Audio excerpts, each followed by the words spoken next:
Well, thanks be to God, the light is fading on the old world and new light is arising as the sons and daughters of Elohim are being given new light, and we are restoring the paths of old, as Jeremiah, I think it's 6:16 puts it, and all those obstacles in the path are being removed, dug up and cast aside, as the traditions and lies and falsehoods are being exposed, and the body of Christ is awakening, and this is a wonderful thing.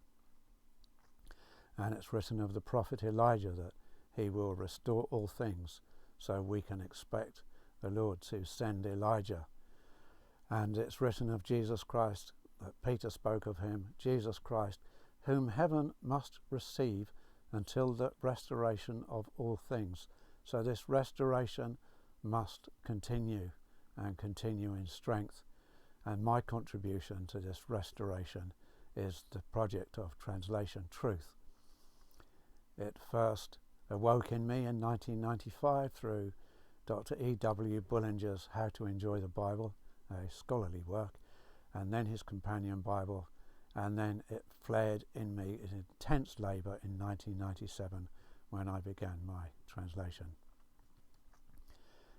Now, is it not so that a little poison will contaminate a whole well and cause deaths and sickness? I'm looking today at a Greek word, Helene, which occurs 27 times in the New Testament. Helene, and its Strong's Concordance reference G1672. I'm just checking that from my notes. Yeah, 27 times.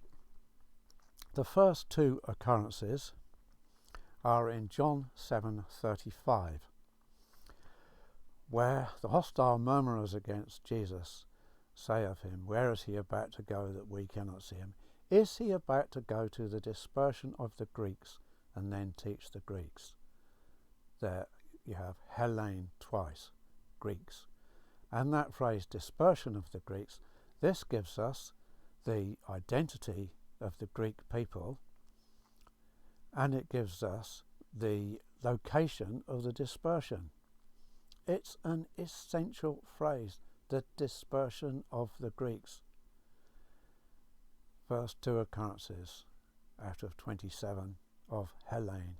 The third is at John 12:20, where it is written by John, "There were some Greeks going up to worship at the festival." So these Israelites had not returned to their homeland after their exile. Of course, they were subsequent generations, perhaps, had never even been in their own homeland, except to return for the feasts and festivals. So here they were coming back to Jerusalem, the dispersion of the Greeks. And this dispersion of the Greeks are to be distinguished from the Judahites. Now, there's another Greek word, Iudaios, 4 syllables, Strong's Concordance reference G2453. And you can check this, it's not a noun, it's an adjective. And it means Judahite, of the southern kingdom of the house of Judah. And it should be translated as an adjective, Judahite. So we could say the Judahite stock, Judahite people. And sometimes it is just written, the Judahites, used as a noun in that way. And when an adjective is used as a noun, it's called a substantive. So it should not be translated Jew or Jews, but Judahite. Judahite is closer in syllables to Iudaios. It's grammatically correct as an adjective, and it removes confusion between the house of Israel, the southern kingdom, the Judahite, and the people today who call themselves Jews. So it's, and I am noticing more and more people now using Judahite. I've been seeing it on social media recently, and I'm glad that this word I've embedded in the Keys of the Kingdom Bible is spreading. And so now, those are the first three occurrences of Helene. These Greeks who must be distinguished from the Judahites. The Judahite, the southern kingdom, the Greeks, the exiled northern kingdom. So we've had the first three occurrences of Helene. What about the other 24? Well, I turned to Young's Concordance, of which I have a huge edition I ordered years ago from my local bookshop and was too heavy to take home on my bike. It would have split my bag. And I naturally looked under Greek, and he gives the Greek word Helene, written in Greek. Wonderful concordance. But there are only 20 occurrences listed. What happened to the other 7? Now this is, you could think, perhaps a mistake by Young, but he is not the culprit, he is not the criminal. Because on the title page of his concordance, at least on my title page, my edition, it has based upon the King James Bible, or version perhaps. So the unsuspecting reader, who might have found out elsewhere that there are 27 occurrences of Helene, wouldn't know where to find the other 7. But because I've looked at this before, I hadn't looked at it in Young's before, but I've looked elsewhere, and I knew that the King James Bible did not always translate it accurately, properly, as Greek or Greeks. Sometimes they put it as Gentile or Gentiles 7 times. By what authority do they change a noun, a proper noun, a name, from Greek to Gentile? And it's no good saying that the Greeks were Gentiles, first of all because they weren't. Second, even if they were, you cannot go changing names in a legal document. But this is what they've done, and they've done it in the first two occurrences. In John 7:35, they have written, the dispersed among the Gentiles and teach the Gentiles. So they've added among, which would be N in Greek, and they've changed Greeks to Gentiles twice. So we've lost this phrase, the dispersion of the Greeks, and we've got instead the dispersed among the Gentiles. Well, that could be anywhere. That could be Congo. That could be in Afghanistan. Could be anywhere. So we've lost the identity of the Greeks. We've lost the location of the dispersion. Now, let's ask, is this an error? A mistake? And we all make mistakes, and we excuse each other's mistakes. Well, we should anyway. And then we ask, is it incompetence? Or was there something more sinister going on? Well, let's look further at the other 5 occurrences where they changed Greek or Greeks to Gentile or Gentiles. In Romans chapter 1 verse 14 we have Helene, and the King James has got it right as Greeks. Then in verse 16 they have got to the Jew first and also to the Greek. So they've got it right there. They should have put Judahite, distinguishing the southern kingdom from the exiled Greeks. But at least they've got Greek right twice in chapter 1. That's the point. But a few verses later, they've changed the exact same phrase to the Jew first and also to the Greek. They've changed it to the Jew first and also to the Gentile, well, actually of the Gentile, because there it's genitive, and that's right. They've changed Greek to Gentile just a few verses later for the same word, and they do it again in verse 10. So twice they got it right in chapter 1, twice they get it wrong in chapter 2, just within a few verses. And they were probably translated in the same hour by the same committee. And other committees would have checked these and let it go through. By what authority, by what reasoning is it that they changed it to what they wished John and Paul had written?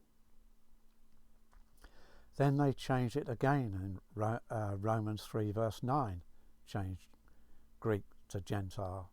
And they did it again at 1 Corinthians 10:32 and again at 1 Corinthians 12:13. By what authority did they 7 times change Greek to Gentile? And by what reasoning? Yet they got it right 20 times. So in their exam they get 20 out of 27, which is not very good for a Bible translator. Heavens, imagine a Bible that is only 20 out of 27 times accurate. That is less than 75%. Just doing a bit of quick mental arithmetic, I suggest that comes out at about 72%. But you can check that. Maybe you're quicker. But the books of God are a covenant. We call them testaments. This is the language we use of wills. Now you try changing a will from one name into your name or another name and see where that gets you.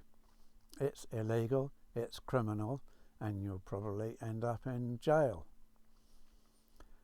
But to do that so that's in secular law, but to do that in divine law, when you've got it right 20 times, I do have to say, was there something more sinister going on?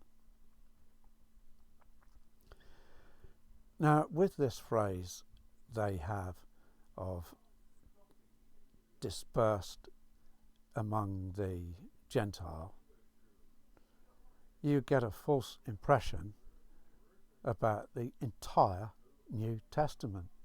The well is poisoned. So now everybody knows, without any question, that the Old Testament is all about the 12 tribes of Israel. The 12 tribes of the sons of Israel. How I love that phrase, Revelation 21:12. But you would get the impression from the church system Bibles, like the King James Bible and the New International Version, which also makes an absolute shipwreck of this word Helene.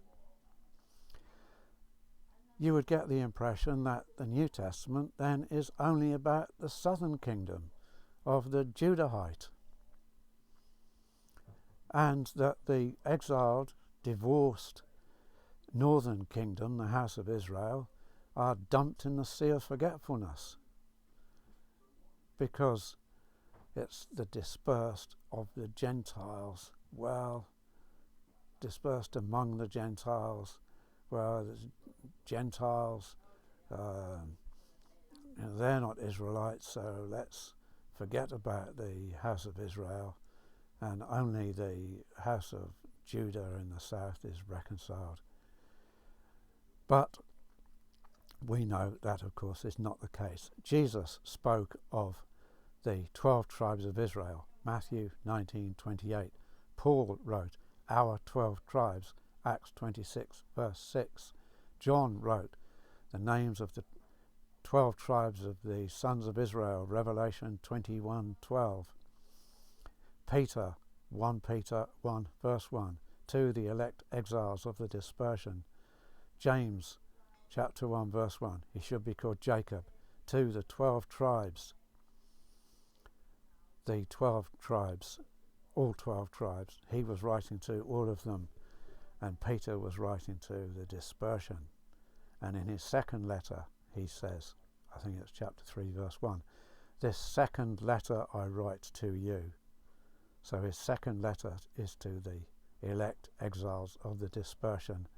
And then in chapter 3 verses 15 and 16 he says, Paul wrote to you also, as in all his letters.